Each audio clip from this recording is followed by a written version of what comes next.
Damn, it's a party on the stream today, man. What a good time, Mr. Crypto Vigilante. It's been, what, maybe a year or so since I came on your show, man. How have you been doing?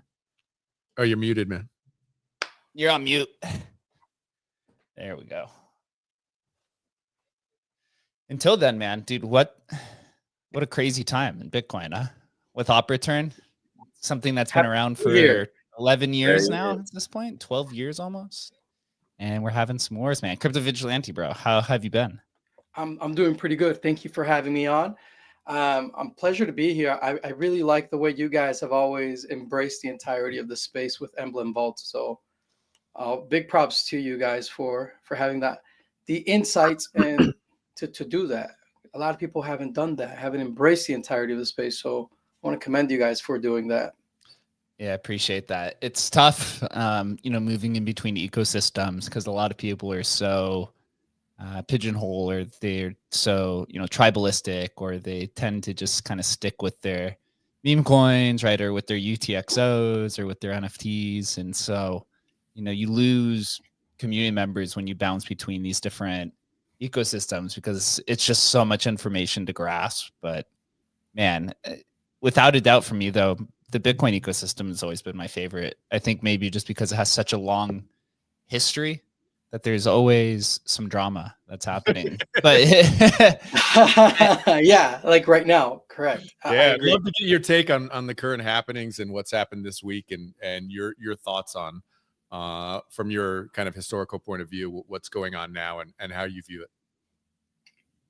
Well, we as individuals, we can't really judge the intentions of others. Well, we can like come to logical conclusions based on what we observe happening around and through the effects of what they do. So BTC chose a path of scaling, which was one of a layered approach to scaling. And it's pretty obvious to all of us who are watching and paying close attention that BTC is setting itself up to scale on chain. But they have to do it in a very smart, um, way that it does not arouse suspicion and that it does not push people to look at big blocker alternatives. And the main foundation for my analysis in this is based on the fact that they allowed ordinals to exist to begin with. They could have shut that down the moment they came on to stage. We also have to keep in mind that since over a year now, Rusty Russell has been spearheading amongst the core devs what they call the Great Script Restoration, which is to re-enable over 19 opcodes to BTC. Now, for anyone who has been paying attention for the past decade or so, this is big block Bitcoin vision. This is the understanding that BTC is coming up against a wall where the subsidy that Satoshi left us will not suffice the capital influx that is coming in via fiat to drive the price of the coin up. And so I have to verify these numbers still, but I was looking at over the top this morning. A lot of people are saying that it costs around $200,000 in Germany to mine one BTC. That's around $90,000. So the price of BTC has to keep climbing, and we're at the point where I have to ask this question. It's a rhetorical question, right? How much higher can it go? And what other players can you onboard? Well, you've already onboarded BlackRock. You've already onboarded MasterCard. You've onboarded Wall Street through MicroStrategy. You're onboarding the planet already. And you really have to give the market, in my opinion, a lot more than what BTC is offering in order for more capital to be infused into it. So you're onboarding the US government. You're onboarding a lot of state governments, a lot of local governments throughout the world. But yet, there's still this pressure that BTC has on itself in order to keep the price over a certain level. And that's something that the core devs have. It's, I am not privy to their interior communication, but I do see what they've proposed to the market in real time. So, for example, the person who proposed this, the expansion of the op return limit, Peter Todd, about a year and a half ago, gave a talk at Monerotopia where he was proposing directly taxing your BTC wallets to subsidize the miners, and this is called demiurge. I was the only one to speak up, and I told them, you know what? I think we all agree here that taxation is theft, and I don't think anyone's going to agree with you imposing that on investors of Bitcoin, contributors to Bitcoin, that they are going to be taxed directly out of their wallets in order to subsidize the miners. The other idea that has been thrown around, and it's something that now it's being openly spoken about, is to break the 21 million cap in market supply for BTC itself. And there's a lot of reasons given, excuses given, and justifications given, such as there's a lot of coins that have been lost, and also Satoshi. There's even the proposal out there that to steal Satoshi's coins from him. Satoshi's coins? Come on, man. Yeah, no, that's real. That's the proposal out there. It's so crazy to hear this from people who you would think would be more of a libertarian bent to impose tax on people and stuff. It's literally insanity to hear Are that that sort of thing. I don't know, man. Are they? Well, I Because guess in the way you would think, well, Bitcoin has this kind of libertarian birth, so we'd say, or at least ideal at the beginning, and how far it's moved maybe from that. And I mean, even the whole block size war, very much. I mean,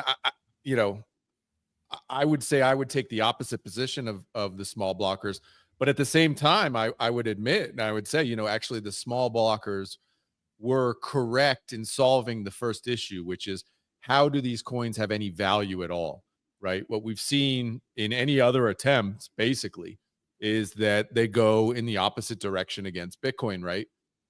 Even if they have, similar security principles and hard money and all these sort of other things, they have a very difficult time storing value or holding their value. And the Bitcoiners, the small blockers, like they were right in that. But now we're getting into this like secondary effect, which is like, how does the network support itself, right?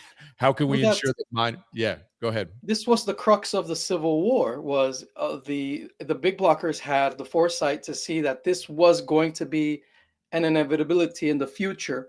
Now, I agree with you in that the small blockers made Bitcoin palatable to the powers that be, because they took away the teeth and the claws away from Bitcoin and made Bitcoin into something that was docile, something that can be tamed, something that does not pose a threat to the systems that run the world. So Bitcoin has a place now with the banking system. It gives the banking system a reason to be. It gives the big tech world a reason to exist alongside Bitcoin.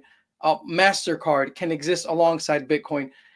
Bitcoin in its original design proposes something else to the world, which is, we don't need the legacy system. We can do better. And that's something that we all have to agree that it's something that such a threat was never going to be fully embraced by the powers that be. It would be naive for us as Bitcoiners to assume that the fullness of Bitcoin was going to be embraced readily by big tech and fintech. Yep. So I agree with you. But then again, it's interesting what's happening, because it is the core devs now who spearheaded the small blocker initiative during the Civil War that are now spearheading the initiative to be the big blockers within BTC now.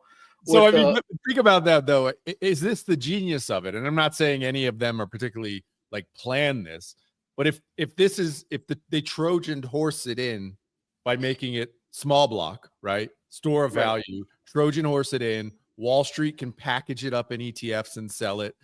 U.S. government wants to buy it, and they Trojan horse it in, and then they make it big block, right? Is that the solution? Like, is that the thing? Like, oh my God, they Trojan horse Bitcoin, and now it eats the world. Like, is that? Do you see that as a possibility, or that? That is the only path that they have. And that is, if they were to see this in hindsight and plan for this in foresight, I got to give it to them. Genius move, because they allowed Bitcoin to step in and be embraced by all the giants, by all the governments. And notice how this is being carried about in a very cautious way. They've already signaled to the world that is the path that they're taking. And again, the Great Script Restoration, ordinals. So we already know that this is the path forward.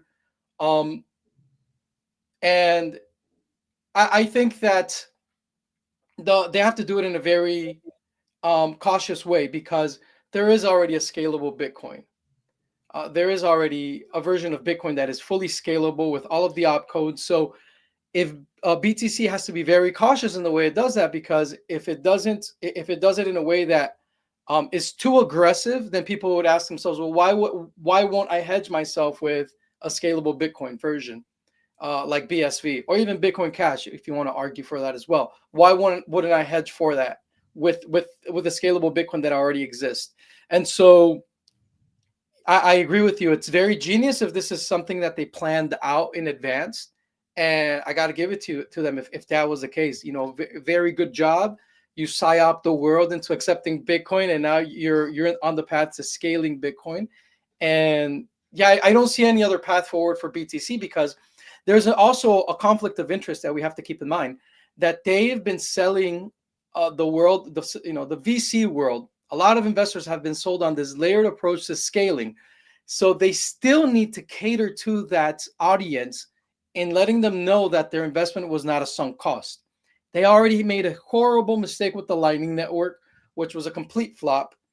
And now they're like redirecting the focus of investment into which is big block technology now, properly speaking, not a layered approach to scaling, but to say that Bitcoin is Turing complete, that Bitcoin, that you can compute script on chain, that you can do the computation outside of the blockchain and attest it on chain, while still having your cake and eating it. Your cake being not having digital footprint on the blockchain, but having the computations done outside of the blockchain.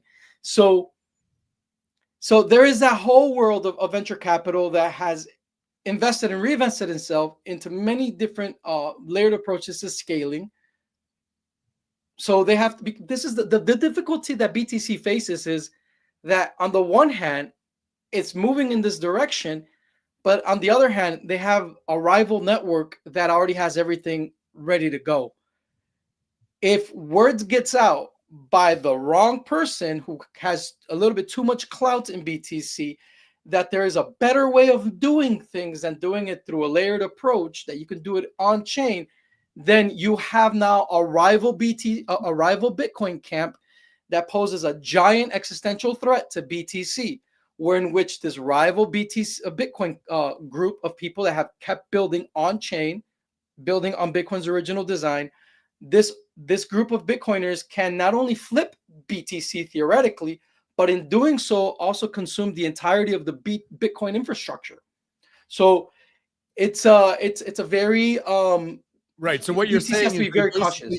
they need to bring in big blocks or some form of it, while still selling and holding on to this like store of value kind of narrative, and kind of morph into what people were fighting for in 2017 in a way that's palatable, and everybody just doesn't go, oh, this is bullshit. Let's go back to let's just grab one of these other systems that's already built out and already functioning and move our money over there, basically, or move our value over there. Correct. So basically not be called out for the bad vibes they created in 2016 and 17 by calling everybody scammers for trying to do big blocks, and then do big blocks themselves, and, you know, kind of, I don't know. Yeah, exactly. That road out, which has a lot of pitfalls in it, as you see, like people are already pushing back. Well, I mean, even Michael Saylor is investing his research and development in a project he calls Orange, where he is enabling real world assets on chain. So the fact that he's even, his entire, he gave a whole talk where he ceded the place to the lead person who leads that R&D effort within strategy to give a talk on this topic at the last Bitcoin conference. Says a lot, and it shows you that is indeed where this is all moving, and it's very, they have to play it very, very tight, like you described. And I mean, the best case scenario about like Saylor, like with I mean, there was that famous video before the Ethereum ETF came out where he's like, only Bitcoin's the only, I don't know if you remember that, where he's like, there is no second best. There is no second best, but there's no way that basically Ethereum is going to get the ETF. There's no way it's going to be accepted by this administration. And then literally like a week later it happened, right? And he had to like he just pivoted, right? And you almost see like these guys are just going to, you know, I feel like there's enough smart people there, obviously some brilliant people in that kind of core group who it just feels like, man, they're probably going to figure this out. And even with all of the kind of backbiting, lying, manipulating, it just feels like they did it in 2017. It feels like they're going to be able to do it again. Do you feel like they're going to be able to do it again? 100%, because they have veto power. And what people don't realize is that Core runs Bitcoin. Core is they run Bitcoin. They gave people the illusion that they had some sort of democracy with the user activated soft fork, but in reality that was no democracy, because I myself could have spun up 100,000 servers and giving you the illusion that there were 100,000 individual votes for a user activated soft fork. So they have veto power, and just look at how much bureaucracy anyone that wants to propose anything good for Bitcoin has to go through with the bit process. And all of a sudden, Peter Todd yesterday just comes in and says, I'm going to do this. And he just, the bureaucracy is cleared for him. There is no, and so rightfully so, people who are more purists within BTC that actually want to lower the block size, like Luke Dasher has been promoting, they rightfully so are up in arms, like what's going on here, and we should promote the version of Bitcoin that stays in line for the reason why we had the Civil War, which is to keep Bitcoin as a store of value with no spamming of the blockchain, was their argument. And so you see a lot of people consorting around a Bitcoin not implementation. And they say, and there's pretty much saying Bitcoin Core is compromised. Bitcoin Core is a place that is centrally planned, and Bitcoin Core is harming Bitcoin. But this is, if you take the small blocker narrative to its logical conclusion, then they're correct. But if you step back and you start assuming things the way we've, within this conversation, we've been talking about how maybe this is just Bitcoin Core playing at a higher level where they're actually making Bitcoin applicable to the world to then enable the opcodes and scale the block size and scale these Bitcoin superpowers that we know are possible, then I think is genius. So the problem again with that approach is that Bitcoin Core has to be very cautious that by doing so, they're not signaling to the big blocker camp of Bitcoin, because that is their one existential threat. The only existential threat for BTC is another Genesis block Bitcoin that is already fully scalable. Because if that baby takes off, then it doesn't only, again, flip BTC in price, but also consumes its infrastructure in the process. So it's they have to play very careful. And I think that they have the penchant to go ahead and do this now, because you have the two leaders of both big blocker initiatives, Craig Wright and Roger Ver, being hammered down by the law. And who is behind the hammering of the law against these two big block leaders? Well, there is a popular Reddit thread where Greg Maxwell threatens Roger Ver with working with the tax authorities to go after Roger. And he says out loud, he says on the Reddit thread, if someone were to do this, they would get 30% out of however much the IRS would get back from the person who's been infringing on whatever IRS parameters are broken. So, and then you had the whole COPA trial against Craig Wright, which is like the entirety of big tech going after one Bitcoiner. And guys, this is what like a lot of people don't realize is that you have Mark Zuckerberg, OpenAI, Jack Dorsey, Michael Saylor. You literally have the big tech cabal forming around going against one Bitcoiner because he has patents. But then again, you mean to tell me that like big tech doesn't possess patents and that they don't fight for their patents? So it's almost like how is big tech out of all sectors in the economy going to position themselves as all of a sudden the cypherpunk open source ethos champions? That should be odd to any listener, and they should be questioning themselves like, what's going on here? Why patents for me but not for thee? What's going on here? So I think that having the stage set where you have the two leaders, I wouldn't call them leaders because no one's really a leader in Bitcoin, but two big figureheads in the big block world being pressured legally by the small blocker network. I think the small blocker network kind of is now saying, well, now we can scale Bitcoin. Now we can move and do it in a way where our rivals, the big blockers, have been crippled, so we can go in. And so I honestly think that's what's happening right now. Well, tell me what the negative of that would be, other than, bag holding, people holding different bags. Other than that, as someone who I know believes in, freedom and liberty, what would be the negative of this actually working? if this actually worked and Bitcoin actually became like a medium of exchange again, and had basically, Trojan horse its way into the US government and Wall Street and everything, and then becomes the medium of exchange, fully scalable through big blocks. Give me the negative outcome of that, aside from potentially downside to other people's bags? So I don't really think there's a negative there because, there is the ideal world, how we would like the world to be, but then there's a real world, and the real world is always present.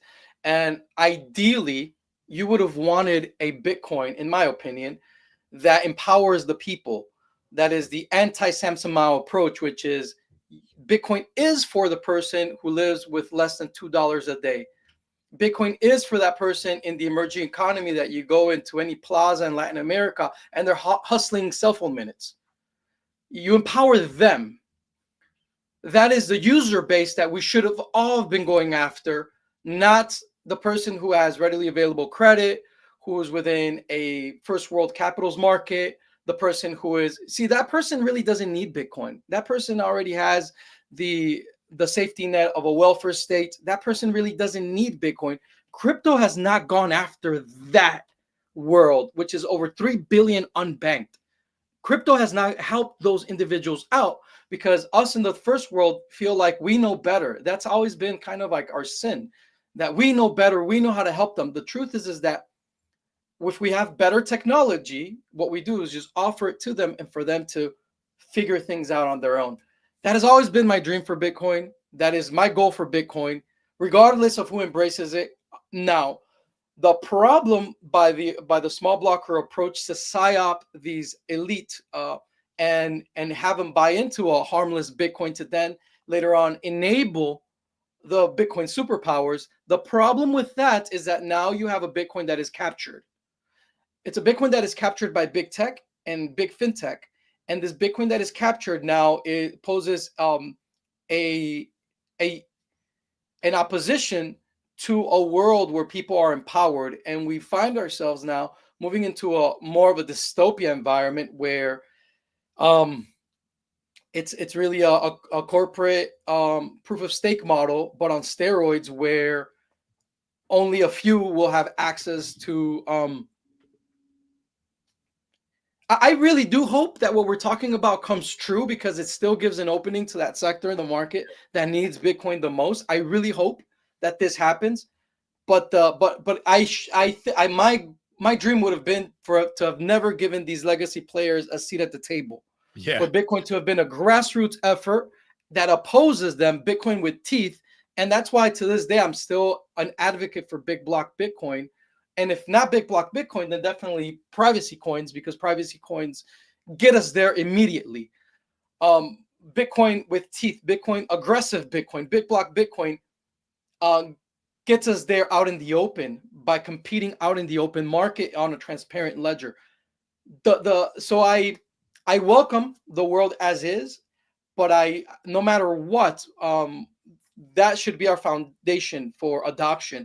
And it's not like a normative should, but rather it's the most stable of foundations. People who are using microtransactions in their day-to-day life, who don't do it out of pleasure or out of some addiction to gambling, and we see with degenomics, but rather people who need it every day. Yeah. Those, the unbanked, that should be our focus. That should be our foundation. How do we help them out? It's interesting though, like with the idea of captured Bitcoin. Like I've gotten into chats with Luke on X and stuff, and and he we went down the rabbit hole of like, what percentage of users need to run their own full node for Bitcoin to truly be decentralized. The number he gave me was 85%. And I was like, Luke, that's completely impossible. And he's like, I know, but it's still what the number we need. I'm like, well, what are you even talking about then? Why are we even, there's no way on earth that could happen.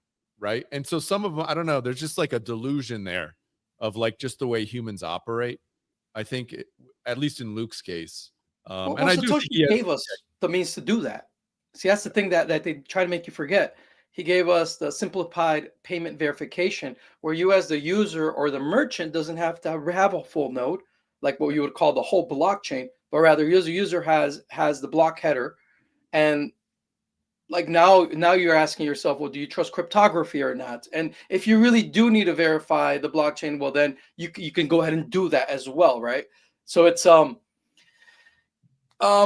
interesting now how Luke is the small blocker, leading the small block. Him and Jack Dorsey, actually. Yeah. The small blockers that want to remain pure to the ultimate small blocker vision, but then those who call the shots in Bitcoin, the core devs, are actually now the big blockers. So take us through what would happen if this Peter Todd, proposal goes through and they remove the arbitrary data limit of op return, right? Because that's where this whole debate began. Through your perspective, what are the second order effects? Like what you mentioned at the very beginning, that this is kind of the entrance to, big blocker technology, but, just take us through one by one of what you think happens if that is merged into Bitcoin Core. Entrepreneurs would be able to do more on chain, would be able to arbitrage more data on chain. More use cases would be able to be written on the blockchain. So you would have another ordinals boom. And is there anything specific, just just to kind of help us visualize why the small blockers are terrified, or even in this repo saying that Bitcoin becomes a shitcoin, and what type of entrepreneurial options will be available if that's merged? Well, they have this idea. Look, I think everyone here should Google on YouTube Luke Dasher's presentation at the Magical Bitcoin Friends Conference. I think that's what it was called, the Magical Friends Conference, Magical Crypto Conference, Crypto Friends Conference. You'll find his talk where he proposes lowering the block size even more. So if you want to take the small blocker rhetoric or worldview narrative to its logical conclusion, Luke Dasher is 100% right. If you're someone who is a purist and does not want any data arbitrage on the blockchain, you just want to keep it as a store of value and nothing else then that is your logical conclusion. And I'm all for even lowering the block size on BTC. Let's just get there to its logical conclusion as fast as possible. Screen out all ordinals transactions. The issue here is that there is no solution that they're proposing to do away with the problem that we have once the block reward subsidy decreases even more. Yeah. And no one's really offering a solution that makes sense. Again, the solutions are steal Satoshi's coins, break the 21 million cap, which people are actually taking it serious. It's a serious proposal. Demiurge, which is directly stealing your Bitcoin from your wallet whenever, whatever algorithm they set up, so that the miners just take money out of your wallet to subsidize themselves. So taxation on the blockchain. So all of these proposals are preposterous. I had a conversation with Peter Todd at Monerotopia, and he laughed at me, and I'm like, dude, we are showing you the way on how to have a scalable Bitcoin on BTC with ordinals. At the height of ordinals, over 80% of transactions and transaction fees were through transactions that happened on chain when people were trading data on chain, things that people found valuable, no matter whether it was a cartoon or a real world asset traded on chain. So we showed you the way of how to subsidize the miners into the future. You just have to allow us to expand. He laughed at me. He says that proposal is stupid, whatever. But I'm like, dude, we're proving it to you with the little bit space that we have through Taproot to be able to show you what an on-chain economy looks like. Everything, and it's my our take is that everything that you see Solana doing right now could have been done on Bitcoin since 2009. But for some reason, this group did not allow that. Now, quietly, at the same time, they're enabling opcat and about 17 other opcodes that they're working on deploying one by one. But in order to do that effectively, they have to increase the bandwidth to be able to compute script on chain, and they have to do that. So this is the first step in many steps in order to achieve that. So the person from Core or the representative from Blockstream will never say out loud that they are that they're turning Bitcoin into a big blocker blockchain. They cannot say that. They cannot say that. If they say that, then they're saying we were wrong during the Civil War and the BSV and the Bitcoin Cash people were right. They can't say that because these two other networks still pose a huge existential threat to BTC. So I think that to answer your question, I think this is going to give entrepreneurs more of an opportunity to do cool things on chain. Opcat is something that I expect for Opcat and Orange, Michael Saylor's implementation of real world assets on BTC. That's all going to be, I think we're going to have good, real awesome announcements coming up next month at the Bitcoin conference on these fronts. So BTC itself is all moving into this direction. You have to remember that after the Lightning Network failed, and it failed right when ordinals hit the ground. Why did it fail when ordinals hit the ground? Because a bunch of big blockers stepped in with a lot of experience with Bitcoin script, stepped into BTC to make a lot of money in BTC with ordinals. And they demanded from the Lightning Network devs, hey, are you guys, can we actually work here? What do you guys have?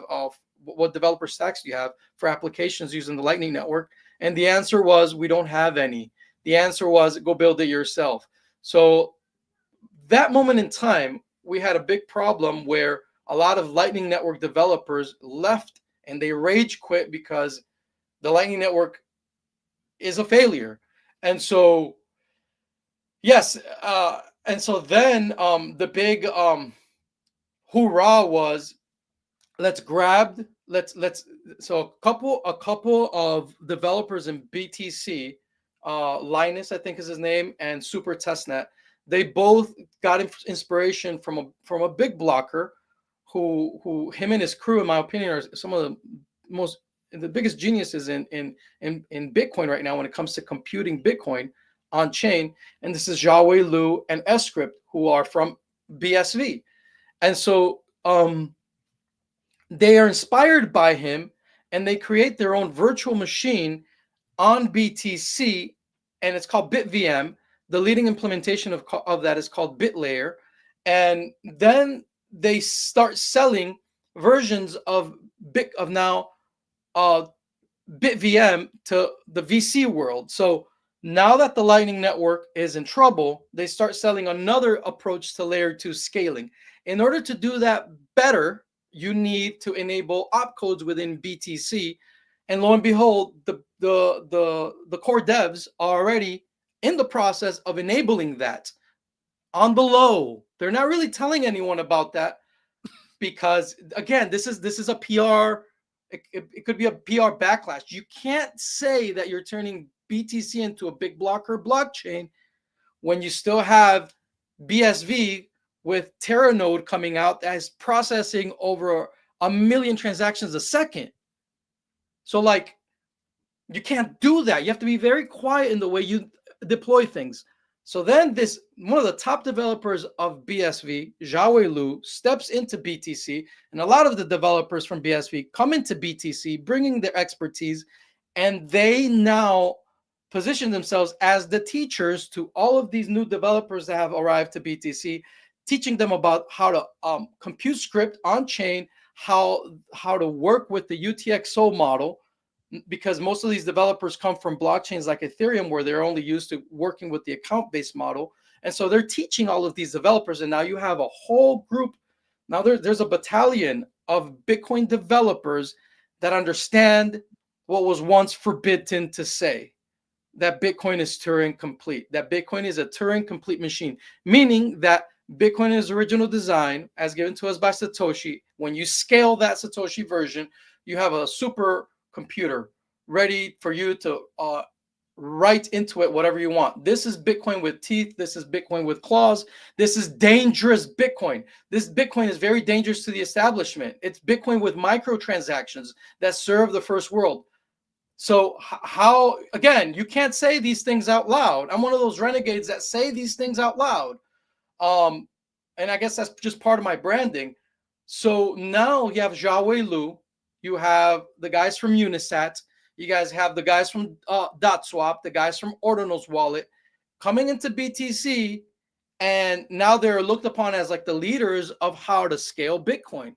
And Xiaowei Lu is going all over the world now, teaching people on how to compute script on BTC. And he's one of the leading devs outside of Core, teaching people on OpCat and OpCTV. And so in other words, this is all big blocker technology in being embraced by BTC. And so, and it's got the help of the likes of Andrew Polstra, who's actually working on it. He's one of the core devs. I interviewed him back in the day. And Rusty Russell, another core dev. And now you even have the signaling of someone like Peter Todd, who you would think he'd be one who's most staunch, who was very much staunchly opposed to any on-chain scaling. Even in my conversation that I shared with him that I had at Monerotopia here, he's now opening up the up return limit.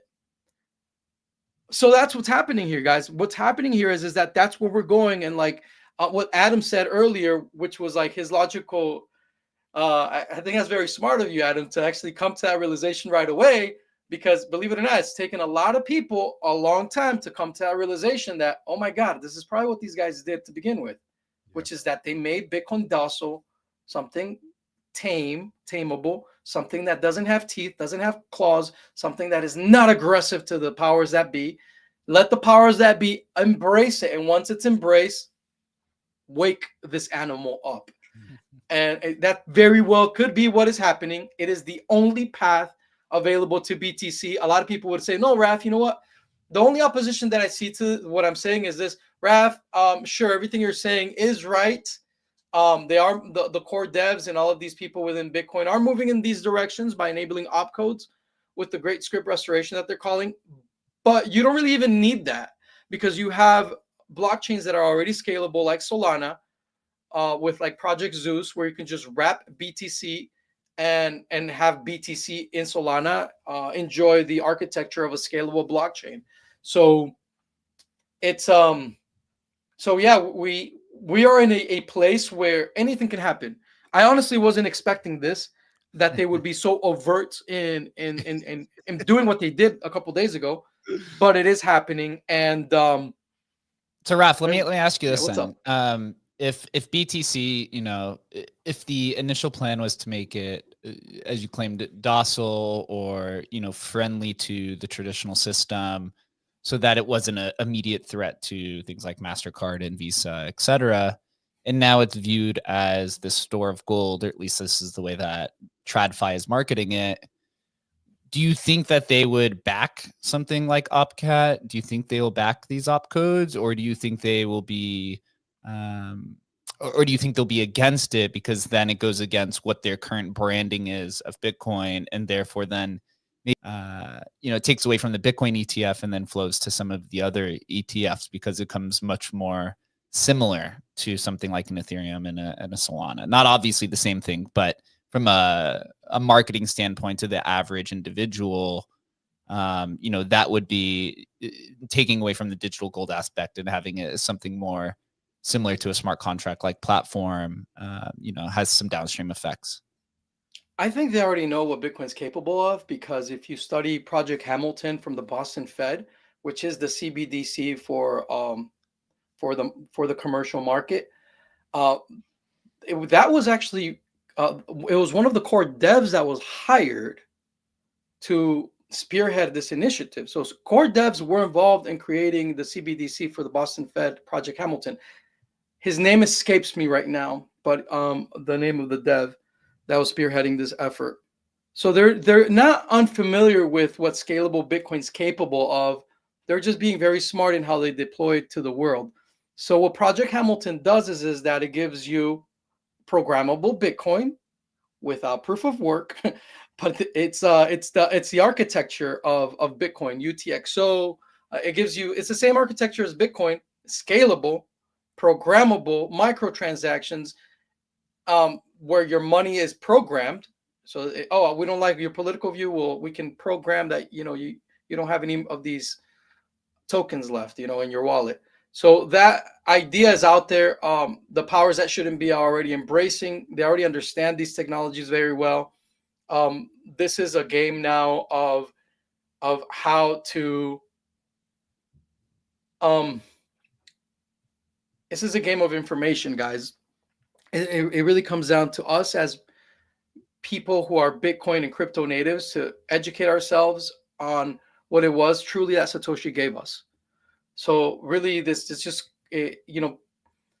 regardless of what they're planning or what they accept or don't accept, the bottom line here, guys, is that they wanted to make us forget what Satoshi gave us. That was the real focal point here, is to put them, for us to forget what Bitcoin is truly capable of, that Bitcoin is a Turing complete machine, that Bitcoin allows us to do microtransactions, that Bitcoin is a supercomputer, that we have the option to store data on chain if that's what we want to for any reason, something that not even Solana can do. So it's remembering, going back, really studying what Satoshi gave us. And what I've come to realize and learn is that what Satoshi gave us is, humbly speaking, is more powerful than anything that we have in the crypto space right now floating. I know that sounds wild to a lot of people, but in spite of it being the first, it is the most badass technology. Like Team Satoshi really, really, they were at another level. Just the fact that the UTXO model is just something that people have finally started to really embrace, and it was due to this hack, whatever you want to call it, ordinals, where we're finally able to teach people what the UTXO model and how it allows for scaling to be horizontal in parallel, like any big tech company, that we don't have to share on a global state like Ethereum. That idea itself is very new to computer science still. That idea is still is almost like a renegade idea that had to be, people have had to learn by being disobedient to the main narrative. If you embrace this idea and you learn the fullness of Bitcoin, you have to be someone that was willing to go out and work in Antarctica, the forbidden place, while everyone else was in, Wall Street. You have to be that type of person, that person that thinks for themselves, that person that doesn't take what other people say as gospel, but really questions the predominant narrative. And you see the fruit that bears in crypto, because now some of the devs that are most revered in the entire space were people who actually took the plunge and went to learn what Satoshi gave us.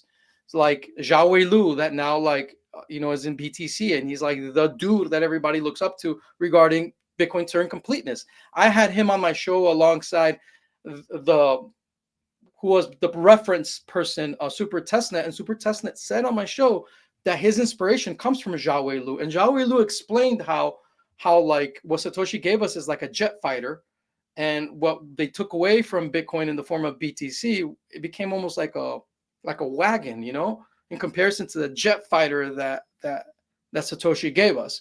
You have someone like Dean Little, who was a big part of Jupiter Swap on Solana, who is now one of the leading devs, if not the leading dev of Zeus, which is ZBTC on Solana.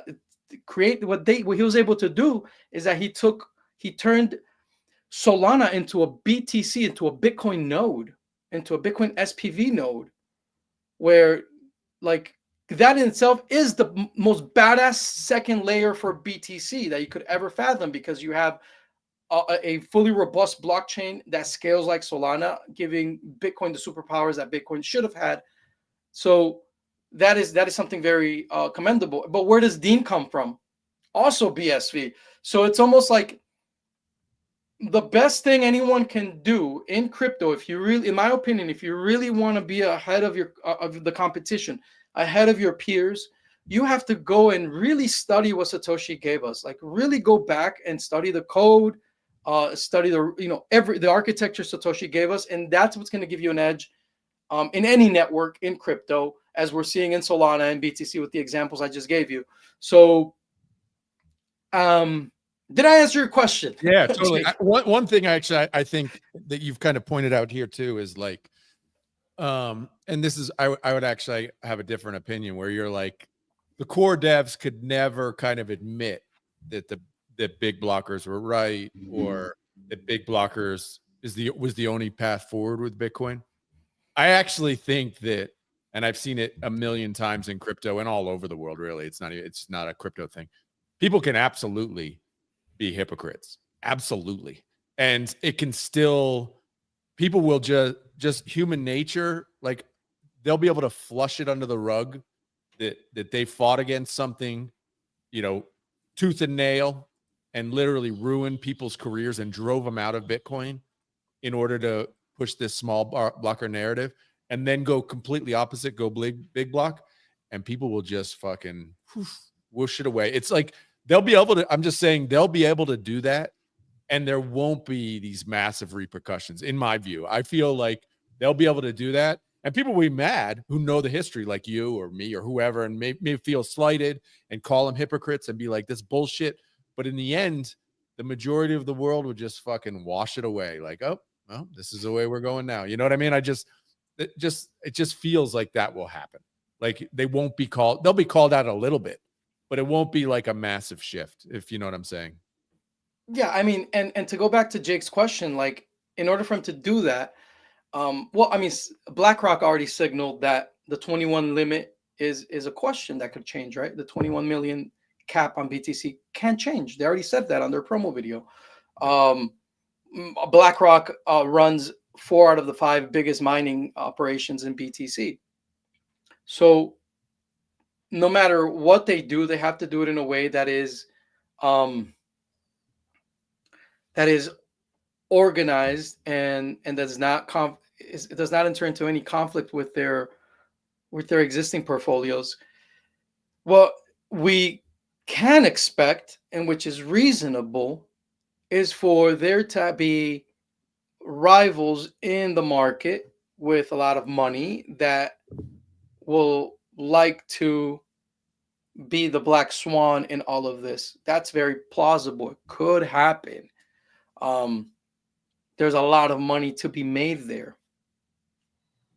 Could it happen? I don't know. How entrenched is the cabal within crypto to propose an actual opposition to BTC? I don't know. I don't know how entrenched it really is. I mean, the network effects of Bitcoin, it's like no blockchain comes even nearly close to the kind of the mind space awareness. The secondary one is maybe like Dogecoin.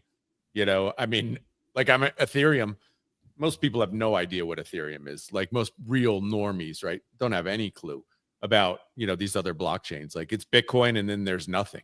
You know what I mean? For most people's mind space, that's almost impossible to overcome, from an awareness perspective. You know what I'm saying? So regardless of the tech, we know too, most people don't give a crap about the tech, right? It's all just kind of like attention games. Yeah, I don't know. What about this? What about, Bitcoin at its core is a tool to fight financial oppression.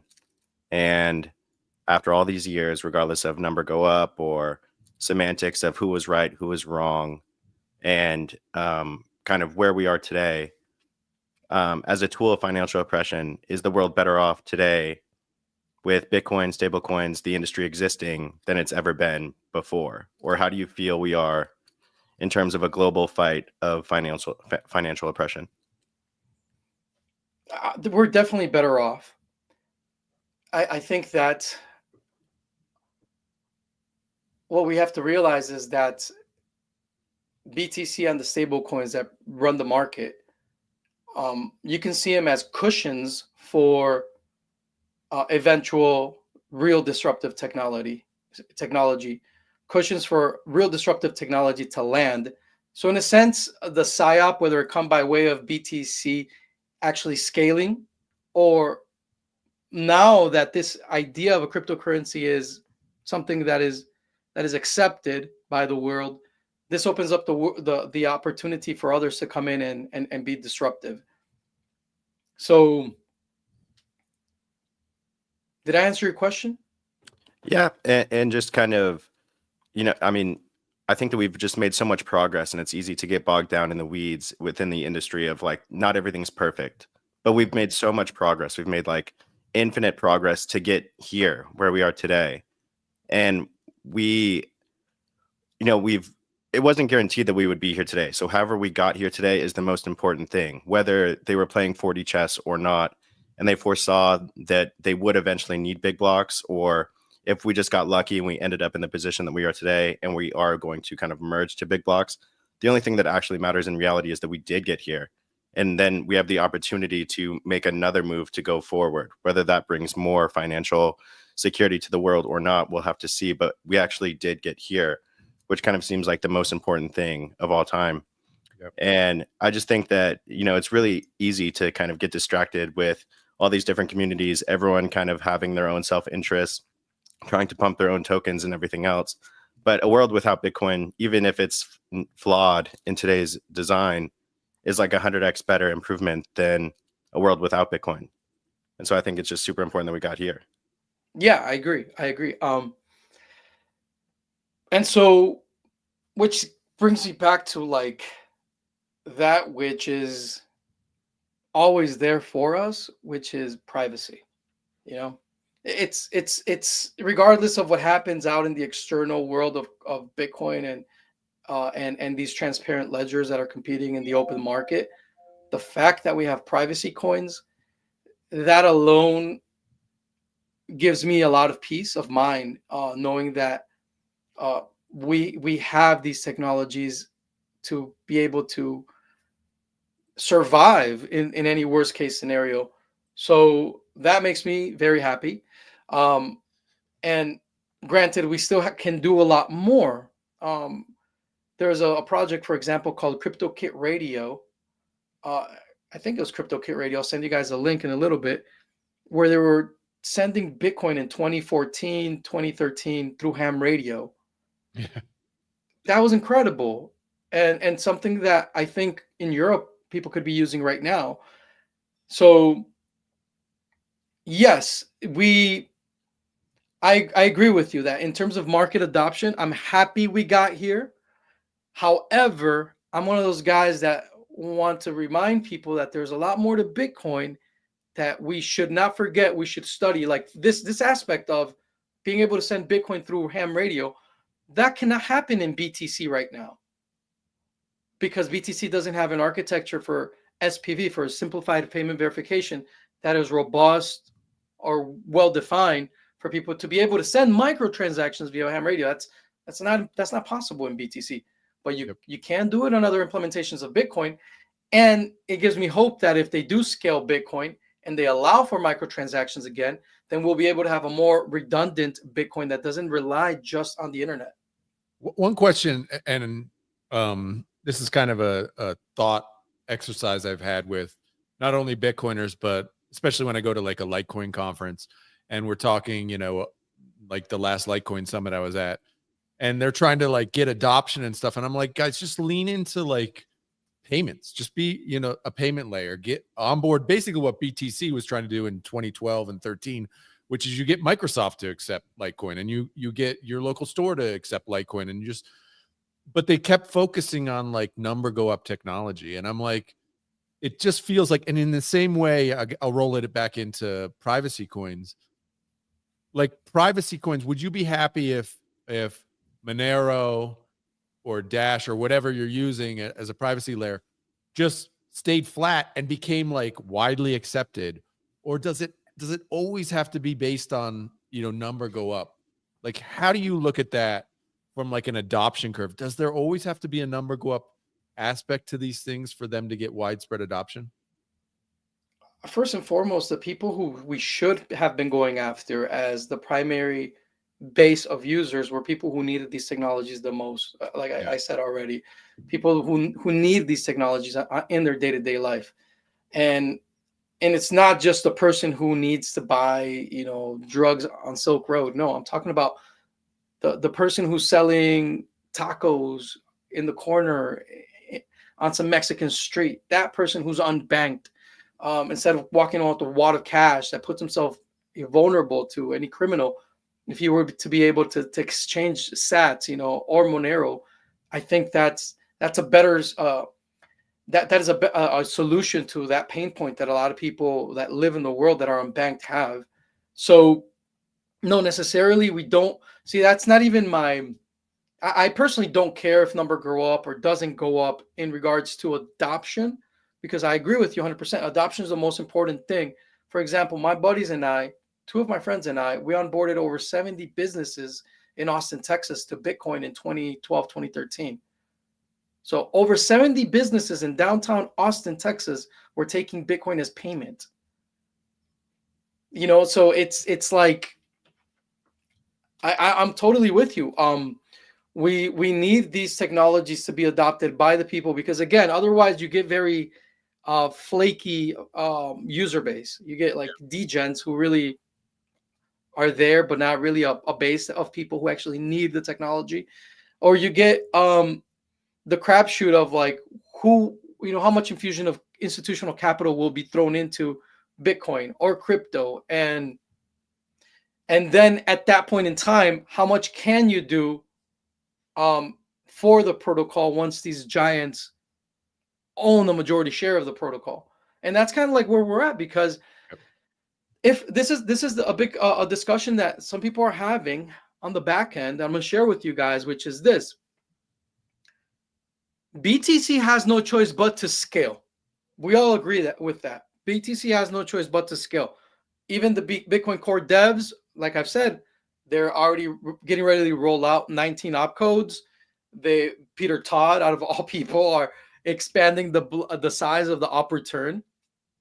Okay, but there's an urgency to scale, guys. It's not like they can just sit around and just allow another 4 years to pass. They should have scaled BTC, in my opinion, 2 years ago, 3 years ago, when ordinals came out. That's when all of this should have really have rolled out. And I think that now that the bull market is coming to its end, because we all understand TA to some degree, and we understand that this bull market will eventually turn into a bear market sometime by the end of this year or next year. Then come a bear market and come a next halving. If you haven't scaled by then,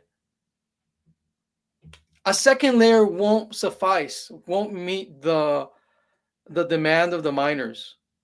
So what are the miners going to do? Well, sure, you can say, well, the block can the block reward can recalibrate, and yes, but what about all this infrastructure in mining? Where does that go?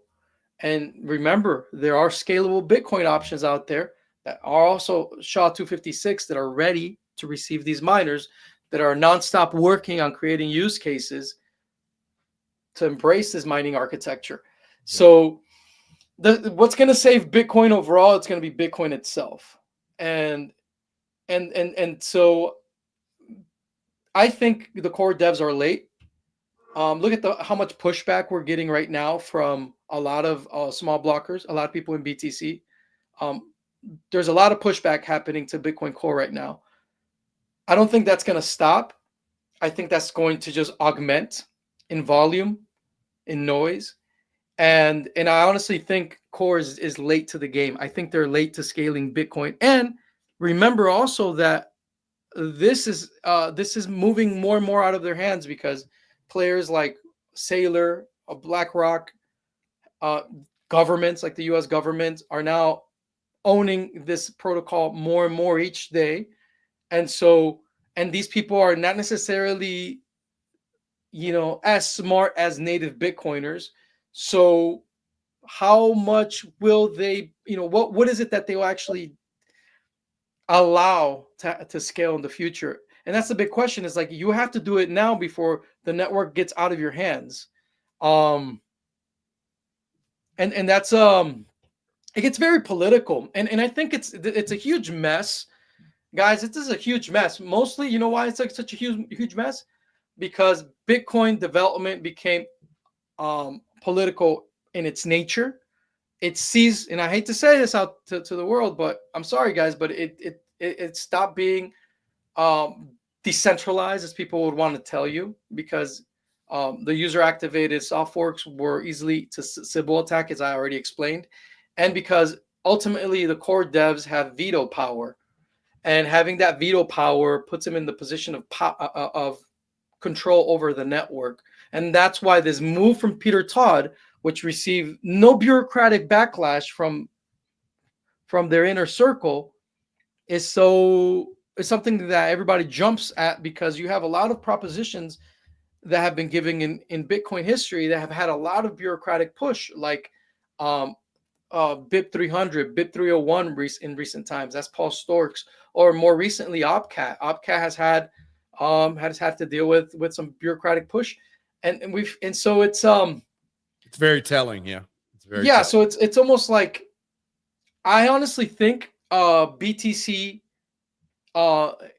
is out of time for scaling, and I think that's why, and I think they've realized that they're out of time, and a lot of it comes down to, like what I mentioned, that in Germany it's $200,000 to mine one Bitcoin worth $90,000 right now. So the economic pressure's coming. Yeah, how long are the miners going to put up with that before they move on to something else, or the price of Bitcoin comes down? One of the two, right? Can't be both. Yeah. It's, well, I mean, and at the same time, it's like, what if, my goal in my life would be, dude, like the world needs to like rug those who want to enslave humanity financially. And it's almost at the point where now Bitcoin's at the mercy of those who have forever rugged humanity financially. And guess what BlackRock can easily do? They can rug Bitcoin financially. They could do that. Why not? They can rug the entire crypto space. And then what? You're left with Project Hamilton, written by the core devs, like that's what you have left, and so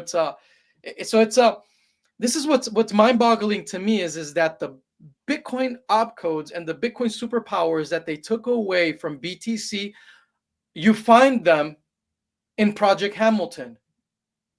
So when you talk about hypocrisy, I mean, that right there is like, yeah. That to me is fucking evil, dude. So you use Bitcoin superpowers.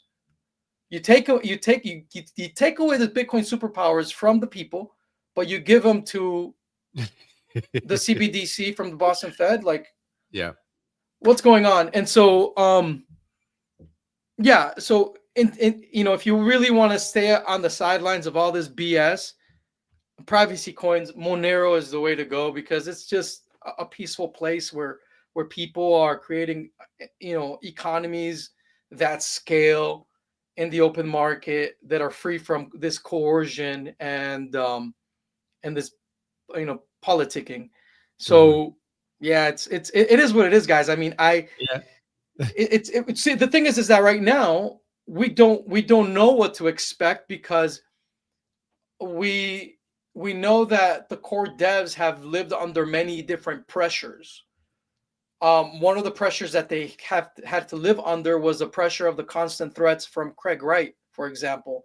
That was a pressure that affected a lot of their decisions in the past couple of years. Now they have other pressures. You got Larry Fink in the mix.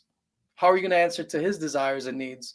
So yeah, it's going to be a battle. We're going to see how it rolls out, man. It's going to be fun over the next year or two to see how this shakes out. But at the core, we know we always can have freedom money. It's just we just get to choose it, right? If we want to choose it, we can have it. Whether or not it's going to be Bitcoin, BTC itself, or something else, they can't stop it from happening if we want it to happen. But Jake, maybe we want to wrap it up. Appreciate your time. Exactly. Thank you. Yeah, man. So it's always great chatting with you, hearing the philosophical side of the debate. That's tend to have been lost over the last few years in the crypto industry, whereas things have moved more towards, financial lingo and attention games. But it's really encouraging to see that there still is this ideological debate that happens on Bitcoin, because it shows that, there's still real believers here who are who believe in the technology more than about, number go up, which, regardless of what side of the fence you live on or believe, these are the type of conversations that need to be held to ensure that all options have been explored and that the overall crypto community is aware of what's going on. So, dude, always appreciate your time and also just your authenticity on it. I have alpha for everyone watching and listening. Okay. So we already know that the future of Bitcoin is one that aims to scale Bitcoin as much as possible by enabling more capacities on chain within BTC itself.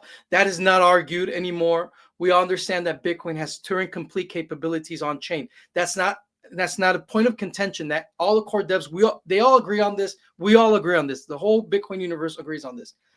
If you want to edge in this market, and this is the killer alpha here, guys. If you want an edge in this market to know where the puck is going or it could possibly go, you got to go and study scalable Bitcoin.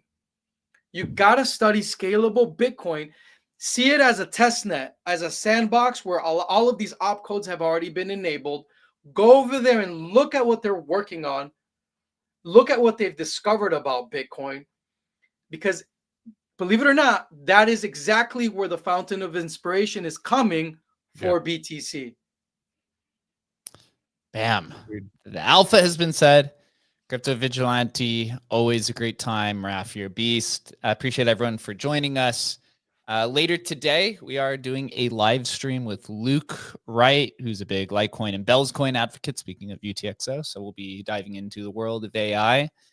And then Thursday, we're doing our afternoon show. We're actually going to be moving the morning show to 10 a.m. Pacific time moving forward, as we do focus a little bit more on Agent Hustle and the AI world, but we'll still be encouraging and having these awesome debates like we do with Raf. So until then, everyone enjoy your Wednesday. We'll be back later tonight at 5 p.m. Pacific.